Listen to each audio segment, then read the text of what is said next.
Hunting Master Drexer realized he was being followed 3 hours after he had killed his fifth human. The awareness arrived slowly, like frost creeping across metal, subtle at first, then impossible to deny. Drexer was Vakaryn, apex predator born on a world where movement meant intent and intent meant blood. His species had conquered 12 star systems by reducing every intelligent race to prey, turning cities into hunting preserves and cultures into trophies. Humans were simply the latest addition. Weak, loud, brief. Yet as Drexer stood among the ruined habitats of Proxima 7, surrounded by mounted skulls and scorched dwellings, something unfamiliar stirred beneath his armored hide. Fear. The colony was dead. Its people scattered or slaughtered during a week of ritualized hunts. Vakaryn banners still hung from broken towers, and victory broadcasts echoed across open channels, meant to humiliate survivors. Instead, Drexer felt watched. He keyed his commune, triple-jointed jaw clicking with irritation. War Chief Thorn respond. Static answered. Then nothing. His thermal pits flared, sweeping the streets and collapsed structures. No heat signatures. No movement. 40 years of hunting had refined his instincts to perfection. He could track prey by scent across kilometers, hear a heartbeat through stone, taste terror on the air. Yet something remained hidden, close, deliberate. Then he saw it. Painted in fresh red on a fractured wall was a human handprint.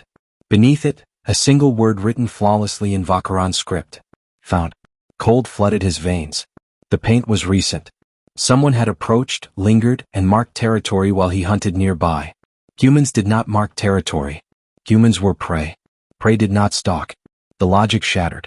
For the first time since his initiation rites, Drexer turned and ran. He fled toward the jungle as darkness swallowed the colony's edge, his night vision activating automatically. Shades of green and gray replaced color as he tore through terrain that would exhaust a human within minutes. Behind him there was no pursuit. No footsteps. No cries. Only silence. The jungle pressed close, heavy with unfamiliar tension, every shadow seeming intentional. Drexer slowed once, tasting the air, searching for proof his fear was misplaced. There was none. His instincts screamed danger without shape or source. This was not a hunt bound by ritual or hierarchy. This was something colder. Something patient. As he vanished beneath the canopy, Drexer understood with dread that the rules he had mastered no longer applied, and whatever followed him did not need to hurry. No. Drexer reached the rally clearing before dawn, expecting order, noise, the reassuring presence of his pack. Instead he found silence. No sentries. No signals. The air felt hollow. He stepped forward carefully and saw War Chief Thorn seated against a massive tree exactly where protocol demanded. Relief sparked then died. Thorn's throat had been opened with surgical precision. There were no signs of struggle, no scattered scent, no residual heat of battle. Painted across his forehead was a red human handprint. From the darkness a calm voice spoke. They are learning. Drexer spun, claws extended, frills flared. A human emerged. Female. Small.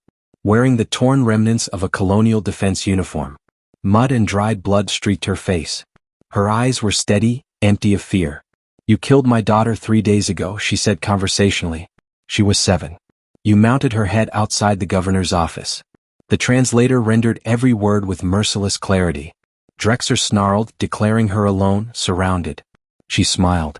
Your pack is dead. I killed them one by one. You are last. He clung to identity. Vakaryn were apex predators. She corrected him gently. You are ambush predators. Fast, strong, dependent on superior senses. You hunt in violent bursts. Humans are persistence predators. We track. We wait. We follow until prey collapses or makes a mistake. Drexer laughed, calling her insane. She introduced herself as Lieutenant Jax Renlow and stepped aside. Shapes emerged from the jungle. Dozens of humans. Men. Women. Adolescents. Armed with scavenged weapons. All wearing the same expression of resolve. They explained how they learned Vakaryn patterns. How they moved at night to counter thermal vision. Masked scent with mud and plants. Jammed communications. Strength and speed meant nothing when predictability was exposed. Jax told him he would run, return to his ship, and deliver a message. Drexer refused. Every human weapon leveled at him in unison. Jax's voice hardened. We spared you so you would understand. Humans do not forget. We do not forgive. And we never stop hunting. Drexer felt his heart's pound as realization settled. These were no longer victims reacting in panic. These were hunters shaped by loss, disciplined by fear, unified by memory.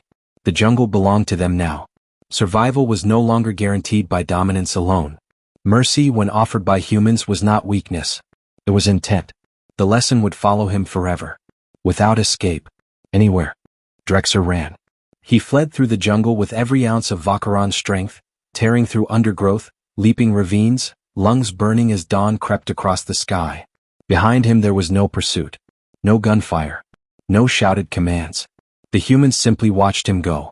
That absence weighed heavier than any chase. When he reached his ship, his claws trembled as he sealed the cockpit and ignited the engines.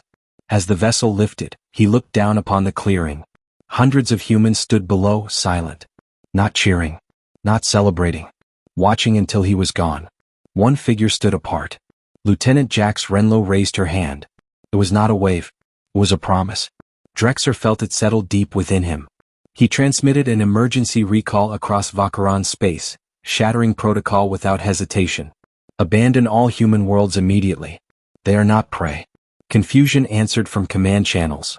He watched Proximus 7 shrink in his viewport and spoke the truth. The humans hunted us. They stalked us. They killed 72 of my pack while we believed ourselves dominant. They spared me to deliver a warning. Silence followed. Then a question.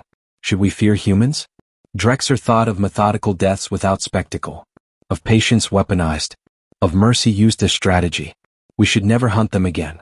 They are better at it than we are. The transmission ended. He set course away from human space, knowing distance would never mean safety. Memory crossed stars. So did warnings. 6 months later, the Vakaryn High Council declared human territory forbidden. Trophy halls were dismantled. Broadcasts ceased. In every academy and hunter's lodge across the empire, one story was taught. The tale of Proximus 7, where hunters learned too late that some prey become predators when cornered. Drexer's name was recorded not as victor, but witness. A reminder that superiority was conditional, and extinction always patient. Lieutenant Jax Renlow never celebrated. When the last Vakaryn vessel vanished beyond Proximus 7's sky, she returned to the colony ruins. To the grave where her daughter rested beneath scorched earth and broken stone. She knelt, pressed her hand into red paint, and marked the wall beside hundreds of others. They will never hunt us again, baby. Mommy made sure of it. The handprints remained, visible from orbit. A warning written without words. Across human space the story spread. Not as legend, but as instruction. Humans learned what they had always been. Not the strongest, not the fastest, but the most relentless. Persistence had carried their ancestors across continents. Memory had preserved their scars. Adaptation had kept them alive. When prey evolved teeth, the galaxy took notice. Vakaryn ships altered course automatically when human systems appeared on navigation charts. Military cadets memorized the failure of Proximus 7. Hunters were taught that some species did not break when hunted. They sharpened themselves instead.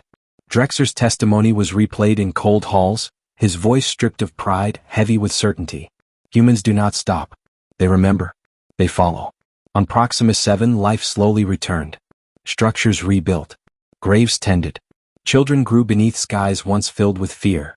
The jungle reclaimed the scars of battle, but the handprints remained.